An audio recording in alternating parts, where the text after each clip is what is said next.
ശബരിമലയിൽ എന്തെങ്കിലും അത്യാഹിതങ്ങളോ ദുരന്തങ്ങളോ ഉണ്ടായാൽ അടിയന്തര ചികിത്സ നൽകാൻ നിർവാഹമില്ല. 150 കിലോമീറ്റർ സഞ്ചരിച്ചെങ്കിലേ ആധുനിക സൗകര്യങ്ങളുള്ള ആശുപത്രികളിൽ എത്താനാകൂ.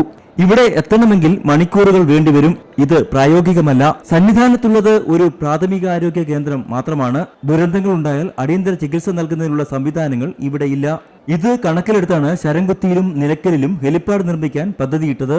അടിയന്തര ആവശ്യങ്ങൾക്ക് മാത്രം ഉപയോഗിക്കുകയായിരുന്നു ലക്ഷ്യം. എന്നാൽ വനം വകുപ്പും ദേവസ്വം ബോർഡും തമ്മിലുള്ള തർക്കം കാരണം തീരുമാനം എങ്ങും എത്തിയിട്ടില്ല.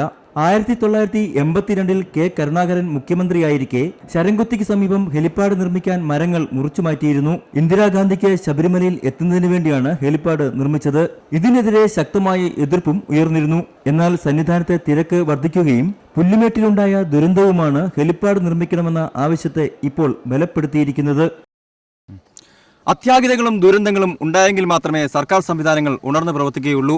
ശബരിമലയിൽ ഹെലിപ്പാഡ് വേണമെന്ന ആവശ്യം ശക്തമായി നിലനിൽക്കുകയാണ്. ശരംകുത്തിയിൽ നിന്നും ക്യാമറാമാൻ രാജേഷ് താവിലോടിനൊപ്പം പങ്കജാക്ഷൻ.